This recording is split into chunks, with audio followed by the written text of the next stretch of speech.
L'intervention consiste à partager un petit peu mon expérience de la mise en place d'une classe flexible, donc au sein de ma classe.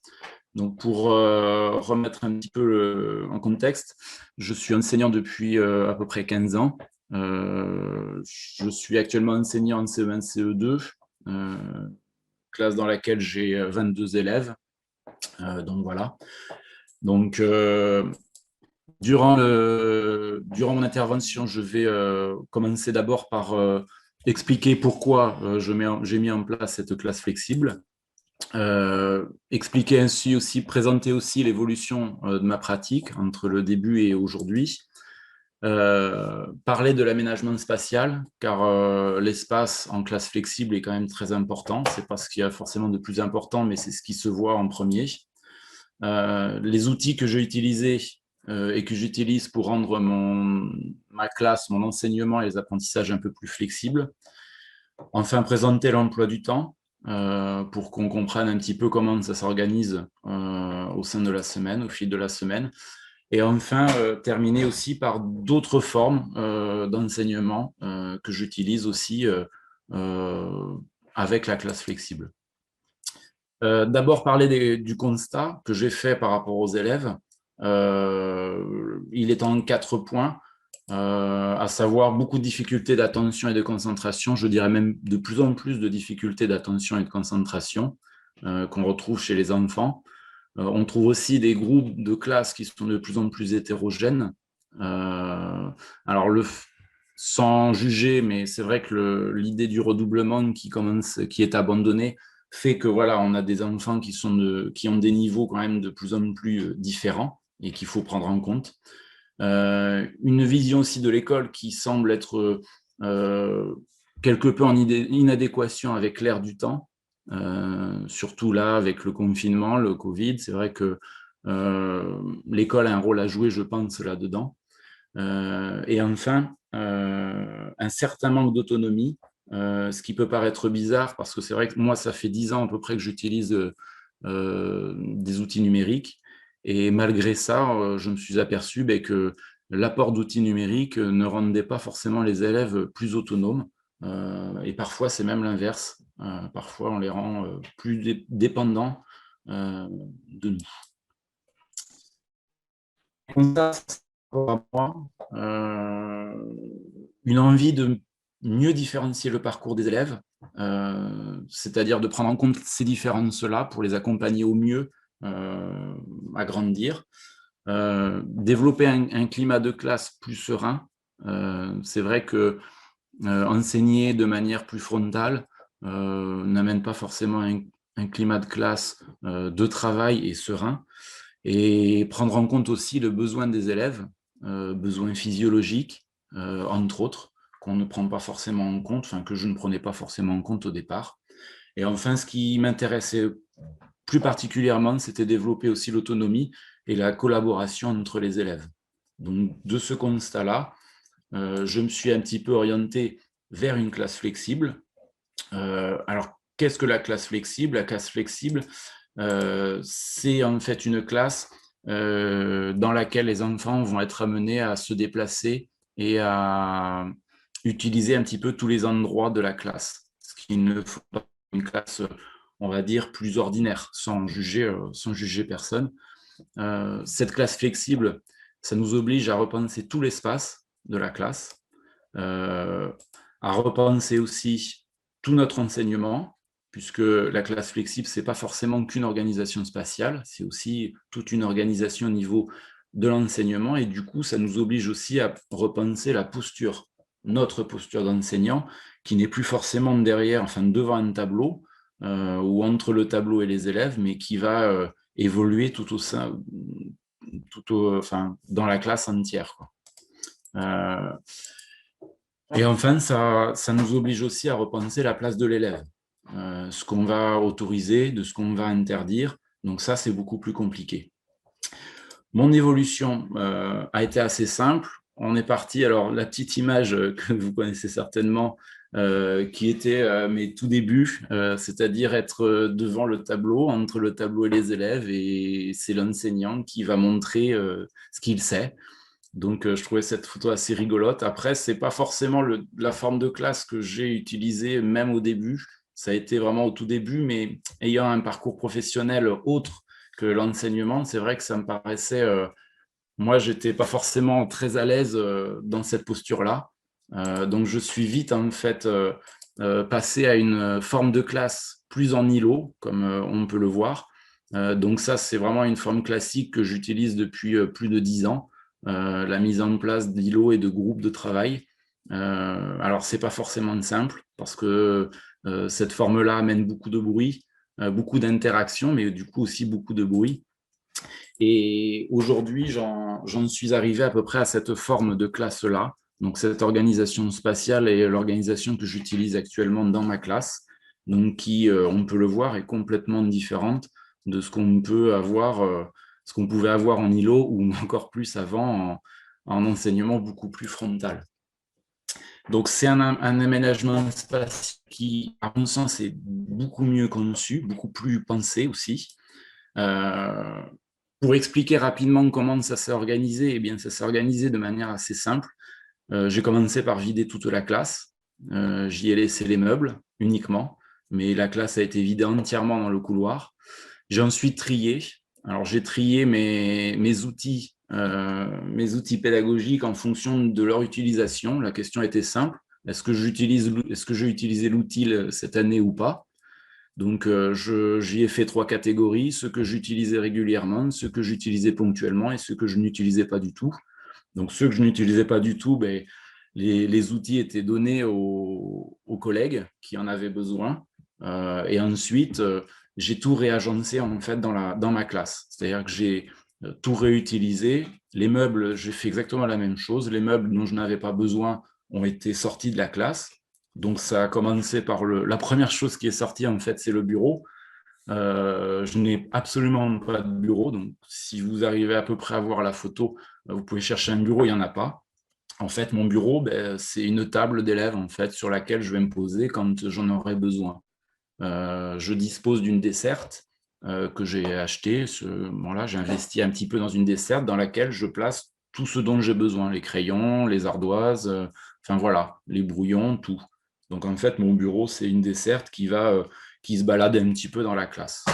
Donc voilà pour le premier point. Alors, pour en arriver là, je me suis appuyé surtout sur les travaux en fait d'une enseignante qui s'appelle Debbie Miller. Donc, vous pourrez retrouver ses ouvrages aux éditions La Chenelière, donc notamment Aménager la classe. Donc, c'est un livre sur lequel je me suis énormément appuyé pour justement organiser la classe en une classe flexible. Donc voilà, ça c'est Debbie Miller, c'est un des ouvrages à prendre en compte pour bien commencer. Ensuite, au niveau de l'aménagement, euh, j'ai aménagé ma classe donc d'abord en utilisant l'existant, c'est-à-dire tout ce qui était euh, table, chaise, meubles, voilà, tout ce qu'il y avait dans ma classe, je l'ai réutilisé ou pas, mais voilà, j'en ai gardé une grande partie. J'ai ensuite fait appel à ce que moi j'appelle le système D, c'est-à-dire que j'ai réutilisé des choses que je n'avais plus besoin à la maison. Donc j'ai recyclé en fait des coussins, j'ai recyclé des tabourets de bar, j'ai recyclé pas mal de choses qui ne m'étaient plus utiles chez moi à titre personnel. Et je l'ai remis réagencé dans la classe. Donc ça correspond à la photo que vous avez à droite avec les coussins qui étaient à la base chez moi. Donc voilà. La deuxième manière pour le système D, c'est faire appel aux dons. Donc, c'est ce que j'ai fait. La table basse n'était pas la mienne. J'ai fait juste un appel aux dons aux parents d'élèves. Et là, c'est le grand-père, les grands-parents d'une élève qui sont venus m'apporter leur table basse parce qu'ils n'en avaient plus besoin. Donc, c'est vrai que le système D, il ne faut pas hésiter à demander. Ça fait quelques petites économies qui ne sont pas négligeables. Il y a tous les réseaux sociaux aussi sur lesquels on peut s'appuyer pour essayer de trouver un petit peu chiner ce dont on a besoin. Voilà. Et ensuite, et ça c'est tout nouveau, c'est de cette année, j'ai réussi à investir dans de nouvelles assises, parce que la classe flexible, on en parlera un petit peu après, c'est aussi adapter les assises en fonction des besoins physiologiques des enfants. Donc là, cette année, j'ai investi dans les Z-Tools, que vous connaissez peut-être. Alors, je vous montrerai une photo là, pour l'utilisation du Z-Tool. J'ai investi dans des tabourets culbuto, qui sont des tabourets en fait, qui ont une base qui n'est pas plate, ce qui permet aux enfants de bouger un petit peu sans non plus traverser toute la classe, quoi. Et j'ai investi, mais alors là, c'est à titre personnel, des ballons de fitness. Donc, je me suis acheté il y a déjà 4 ou 5 ans des ballons de fitness que j'utilise, que les enfants adorent. Donc, trop, des fois même, mais on gère. Mais voilà, les ballons de fitness, les cubes buto et puis les Z-Tools font partie de ces assises qu'on arrive à identifier très rapidement dans les classes. Et voilà, on comprend très vite que avec ces assises-là, les enfants vont pouvoir se mettre au travail et être dans de bonnes conditions. Donc, c'est vrai que c'est assez intéressant. Donc là, l'investissement des Z-Tools et des culbuto, en fait, c'est un investissement sur mon budget classe que j'ai eu la possibilité de faire, quoi. Après, une fois que l'on a que l'on a bien agencé sa classe, le plus dur commence, parce qu'au départ, c'est un petit peu Noël, c'est plutôt sympa à faire, parce qu'on est tout seul. Après, le plus dur, c'est justement de faire en sorte que que les élèves s'approprient la classe. Donc, c'est ça le plus compliqué. Moi, je pars dans l'idée que la classe, elle est aux élèves. Alors, pas qu'aux élèves, mais elle est en partie aux élèves. Donc, il faut que je mette en place des stratégies pour qu'ils s'y sentent bien et qu'ils fassent preuve d'initiative, en fait. Donc, l'idée, elle est là. Pour ça, on a essayé de clarifier, en fait, les zones. C'est-à-dire que j'ai essayé de faire en sorte que les enfants arrivent à identifier les zones pour savoir quoi aller chercher à quel endroit. Donc là, vous avez 3 exemples, et il y en a plusieurs autres, de zones qui sont très claires maintenant pour les élèves, puisqu'il y a une zone de français qui est l'image à gauche, dans laquelle j'y place en fait toutes les activités de français dont ils pourraient avoir besoin. Donc, il y a des dés d'orthographe pour travailler la mémorisation en orthographe, il y a des dictionnaires, il y a des tampons lettres, il y a des porte-clés avec des mots-outils qui peuvent servir pour la production d'écrits. Voilà, il y a plein d'outils que les élèves vont aller chercher quand ils en auront besoin. Donc, le plus dur, c'est d'enclencher cette prise d'initiative, cette volonté d'aller se chercher les outils pour pouvoir réaliser le travail, en fait. Sur l'image de droite, c'est la même chose, mais version maths. Donc, voilà, des tableaux de nombres, des étiquettes nombres en lettres, en chiffres, des équerres, des compas, voilà, tous les outils dont les enfants pourraient avoir besoin dans les diverses activités en mathématiques. Et l'image du milieu correspond en fait à un meuble de rangement, puisque l'idée de la flexibilité au niveau spatial pour les élèves, c'est que les bureaux, les tables ne leur appartiennent pas. C'est-à-dire qu'en fait, il n'y a strictement rien dans les casiers. Tout est systématiquement rangé dans les meubles. Donc là, j'ai un meuble de rangement qui est le meuble pour les cahiers. Donc les élèves savent dès le matin, quand ils arrivent, ils savent exactement quoi ranger et où le mettre. Donc ça évite énormément de bruit, ça évite beaucoup de fatigue pour l'enseignant à répéter sans arrêt où ça doit se ranger. Donc c'est vrai que, et ça, ce sont des habitudes qui sont prises très très vite par les enfants.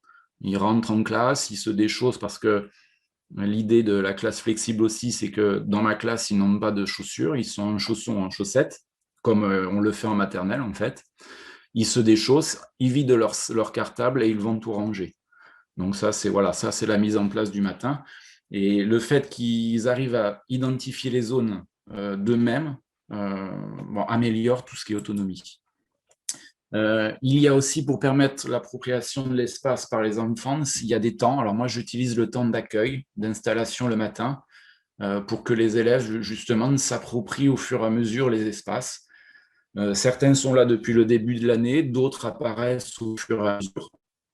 Donc, ce temps d'accueil, ce temps d'arrivée le matin, qui est un petit peu plus long avec les contraintes sanitaires qu'on a aujourd'hui, puisqu'on rajoute 10 minutes de plus le matin, donc ce qui fait ici à peu près 25 minutes, 25 à 30 minutes d'installation. Donc, ça permet aux enfants aussi de s'approprier les différents coins qu'il peut y avoir dans la classe. Et enfin, j'ai rajouté, parce que c'est quelque chose qu'il faut répéter sans arrêt, c'est expliquer. Donc, et plus ils sont petits, et plus c'est compliqué, c'est vrai, de créer cette prise d'initiative qui va faire que voilà, les enfants, ils ont une chemise transparente, tiens, où est-ce que je la mets? Donc, qu'on ne soit pas forcément derrière chacun d'entre eux pour leur dire, voilà, il faut aller, ça, tu l'as pas rangé, donc il faut aller le ranger à tel endroit. Donc, c'est vrai que en début d'année, on explique et on réexplique, ça dure à peu près 2 semaines, voire peut-être un peu plus pour certains. Mais c'est vrai qu'aujourd'hui, aujourd'hui, il n'y a plus besoin de surveiller et d'orienter les enfants sur le rangement de leur matériel, quoi. Donc, c'est plutôt positif. Qui dit classe flexible dit assises différentes. Ça va, c'est ce qui marque le plus. Donc là, je vous présente un petit peu les différentes assises que moi que j'ai installées, que j'ai proposées aux élèves. Vous avez les assises hautes qui sont les tabourets hauts, qui sont en fait des tabourets que j'avais moi à la maison, qui sont plus forcément en bon état, mais qui fonctionnent très très bien. Donc les enfants adorent parce que les tabourets tournent sur eux-mêmes. Donc c'est vrai que ça leur plaît beaucoup. Il y a les chaises classiques que vous pouvez voir sur la photo de droite. Alors sur la photo de droite, on y trouve plusieurs assises différentes. On a les chaises classiques au bout desquelles j'y ai mis des balles en fait de tennis. Donc ça, c'est une petite idée toute simple, à laquelle on pense plus ou moins, mais en termes de réduction de bruit, c'est assez conséquent quand même. Parce que qui dit classe flexible dit déplacement, et c'est vrai qu'à chaque fois qu'ils doivent tirer la chaise, ça fait du bruit. Avec les balles, il n'y a plus de bruit. Au niveau des îlots, j'ai aussi intégré Alors, ce sont des chambres à air. On peut faire l'acquisition dans les magasins de sport d'élastiques. Après, voilà, moi, j'ai recyclé des chambres à air. On m'en a donné aussi. J'ai des parents qui m'ont donné des chambres à air parce qu'ils ont vu que j'en mettais au pied des tables. Donc, c'est vrai que ça permet aux enfants qui ont un peu la bougeotte au niveau des pieds, et même les adultes dont je fais partie, de bouger les pieds et de travailler en même temps, quoi. Et ça fonctionne assez bien. Donc là, des chambres à air, il y en a sur les 2 îlots que vous verrez un petit peu plus tard. Il y a donc les ballons de fitness sur lesquels les enfants s'assoient. Je n'ai pas de socle au niveau du sol pour les stabiliser. Donc c'est vrai que là, c'est un peu plus contraignant parce que ça nous oblige à répéter sans arrêt que voilà, on rebondit pas sur le ballon, qu'on ne tape pas sur le ballon. Donc voilà. Donc de toutes les assises, c'est celle qui est peut-être la moins simple à gérer. Parce que voilà, le ballon se balade, l'enfant qui est dessus aussi parfois. Donc voilà, c'est pas forcément très simple, mais ça fonctionne plutôt bien. Vous avez donc le culbuto qui est au fond, il y en a deux. Un ils sont situés sur des tables individuelles. Vous avez les tabourets que j'ai mis en place aussi, qui permet aux enfants de se retourner. Comme ça, ils peuvent travailler sur leur table, se retourner aussi pour regarder au tableau. Donc voilà, il y a une flexibilité au niveau de l'assise avec ces tabourets-là qui est assez intéressante.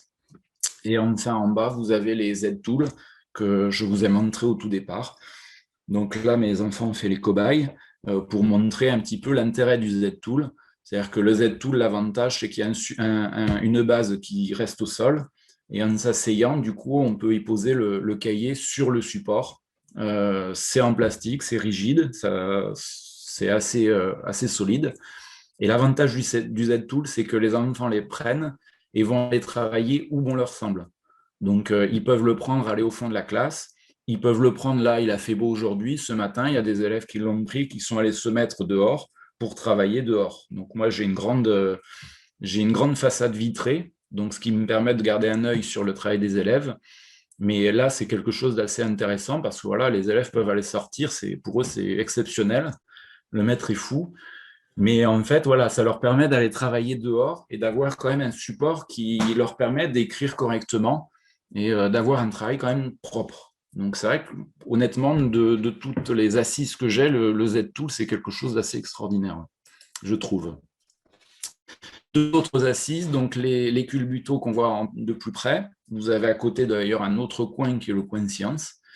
Et enfin à gauche, vous avez les assises sur la table basse. Donc la table basse me sert de jeu de table de jeu, puisque j'y ai intégré des jeux, alors des jeux de société, et puis des jeux de plateau en fonction des... Je vais revenir en arrière. Et des jeux de plateau, euh, en maths ou en français. Donc voilà, cette table basse sert principalement pour les jeux, elle sert aussi pour le travail. Quand ils ont un travail à faire, ils peuvent aussi très bien se mettre sur les tables. Voilà. Après, toutes ces assises, ce qui est compliqué, mais aussi je trouve très intéressant, c'est de faire prendre conscience aux enfants qu'on ne se place pas n'importe où en fonction du travail qu'on a à faire. C'est-à-dire que la plupart du temps, lorsqu'on a un travail, par exemple, d'écriture, de calligraphie, les enfants vont aller se mettre un petit peu n'importe où, donc il faut les replacer pour leur expliquer qu'on ne peut pas travailler une majuscule sur les ballons de fitness, par exemple, parce que l'assise n'est pas suffisamment stable pour que le geste soit précis et assez fin. Donc c'est vrai que ça, je trouve ça, moi, très intéressant parce que ils prennent conscience au bout d'un moment et on s'aperçoit quand on les observe que, mais après, ils le font de même. C'est-à-dire qu'ils savent qu'ils ne vont pas aller se mettre sur les tabourets hauts à tel moment parce que voilà, l'activité ne s'y prête pas. Et c'est assez intéressant et parfois étonnant de voir des enfants de CE1 faire des remarques aux autres, à leurs copains, et leur dire, ben non, là, tu vois, on ne peut pas se mettre là parce qu'on a ça à faire et qu'on ne peut pas le faire dans de bonnes conditions. Et c'est vrai qu'en leur expliquant clairement et gentiment les choses, ils comprennent très vite et ils font le relais par eux-mêmes. Ce qui permet de nous de plus forcément avoir un œil sur où est-ce qu'ils vont s'asseoir et est-ce qu'ils vont choisir la bonne assise, quoi. Euh, les assises sont là, mais elles ne sont pas forcément là que pour décorer ou pour faire plaisir aux enfants. Elles sont aussi dans un but pédagogique. Euh, pour moi, j'ai plusieurs assises, plusieurs modalités de travail différentes. À gauche, j'ai la modalité de travail en forme dirigée ou semi-dirigée. Donc, les élèves, il y a un îlot, un U de 10 tables, 10 places, avec qui je travaille. Donc, j'ai le tableau, le vidéoprojecteur, et je travaille avec eux, soit de manière dirigée ou semi-dirigée, ça dépend des fois. J'ai aussi la possibilité d'utiliser les Z-Tools. J'ai notamment un groupe de 12 CE1. Quand j'ai besoin de prendre le groupe de 12 CE1 ensemble, eh bien, j'en ai deux qui prennent le Z-Tool et qui vont se mettre à l'intérieur du U. Donc, c'est vrai que c'est là intéressant. J'ai un banc que j'utilise aussi, sur lequel les élèves s'assoient avec le Z-Tool en support. Donc, c'est assez intéressant pour ça. J'ai deux îlots pour le travail en binôme ou en groupe. Les élèves vont se placer sur ces îlots lorsqu'ils ont un travail à faire à 4 ou à 2. Quand on organise par exemple des dictées négociées, les élèves savent maintenant qu'ils doivent se mettre côte à côte pour, une fois la dictée faite, ben, qu'ils puissent négocier un petit peu l'orthographe, quoi. Stéphane, excuse-moi Oui, d'intervenir. On regarde la pendule. Il va falloir ouais. qu'on pense à conclure pour qu'on ait un peu de temps pour que les collègues Oh, puissent alors venir. je vais Ou essayer accélérer un d'accélérer. peu. Ou Ouais, accélérer un petit peu. On est les je vais gardiens avancer un du peu temps, plus donc vite. voilà. Euh, Très vite, il y a les tables individuelles que tout le monde connaît et j'ai une table de remédiation que j'utilise aussi le matin, notamment avec un tableau qui est au fond. Donc, je vais accélérer rapidement parce qu'il y avait pas mal de diapos en plus. J'utilise un plan de travail, toujours dans le cadre de mon aménagement en classe flexible. Donc, les objectifs de mon plan de travail, moi, alors c'est propre à moi, c'est surtout développer l'autonomie, la cohésion et surtout répéter en fait les notions qui ont été déjà travaillées. Donc, en se basant sur tous les travaux en neurosciences qui ont été faits, voilà, j'utilise ce plan de travail pour ça. Et l'avantage du plan de travail, c'est de maintenir un climat plutôt calme et serein. Quand les enfants ont fini une activité, ils se penchent sur le plan de travail. La mise en place du plan de travail est assez simple. Lors des temps d'accueil le matin ou lorsqu'ils ont terminé un travail. Donc, c'est à ce moment-là qu'ils se mettent sur leur plan de travail. Je présente rapidement le plan de travail. Alors, la forme du support est un peu connue elle a été récupérée sur un site, sur un blog assez visité. J'ai retravaillé en fait ce plan de travail. Je l'ai plus ou moins aménagé à ma manière. J'utilise énormément l'outil informatique avec le site La Cuisinière que j'utilise, qui me permet de générer en fait des QR codes. Donc, les élèves, grâce à ces QR codes, peuvent faire le plan de travail sur informatique et sur papier. Donc, le plan de travail, il a un retour assez positif. J'utilise les couleurs, donc rien d'exceptionnel. Et par rapport aux parents, eh bien, je mets un commentaire bienveillant pour signature des parents. pour qu'ils voient qu'il y a une activité en plus que les enfants ont pu faire. L'évolution par rapport à ma pratique est simple, c'est essayer d'avancer vers des centres d'autonomie, c'est-à-dire que essayer de proposer à chaque élève, essayer de permettre à chaque élève d'évaluer son travail quand il pense pouvoir le faire. Parce que souvent, les évaluations tombent pour la classe entière. Elle est réussie par une bonne partie de la classe et puis elle est plus ou moins réussie par l'autre. Et c'est vrai que c'est assez décourageant pour ceux qui, justement, ont presque acquis, ont partiellement acquis systématiquement sur toutes les évaluations. Donc souvent, pour l'instant, je fais repasser les évaluations, mais dans un avenir plus ou moins proche, mon objectif, c'est vraiment proposer des centres d'autonomie où les élèves vont s'entraîner dans ces domaines-là et pouvoir s'évaluer quand ils le sentiront. Rapidement, et je termine après, sur l'apport du numérique. Moi, j'ai la chance de posséder un vidéoprojecteur interactif tactile, donc ce qui n'est pas négligeable. J'ai aussi, grâce à un appel à projet, on a aussi récupéré pas mal de tablettes. Donc moi, je dispose d'une tablette pour 2 élèves, ce qui est assez exceptionnel. Donc c'est grâce à ça, j'utilise énormément les QR codes, des choses comme ça. Donc la tablette est très, très pratique pour ça. Et je dispose de deux ordinateurs en location. Donc les élèves travaillent là-dessus régulièrement tous les jours. L'emploi du temps, il est organisé à peu près de la manière suivante. Toutes les activités de français et de maths sont le matin, donc rien d'exceptionnel. Les activités de lecture sont l'après-midi. Le mercredi est réservé sur des activités plus artistiques, on va dire, avec un conseil de classe tous les 15 jours. Tous les mercredis, un mercredi sur 2. Et toutes les activités consistent à des activités en modalité d'atelier. Je lance le travail et ensuite chaque groupe d'élèves part travailler sur une notion différente.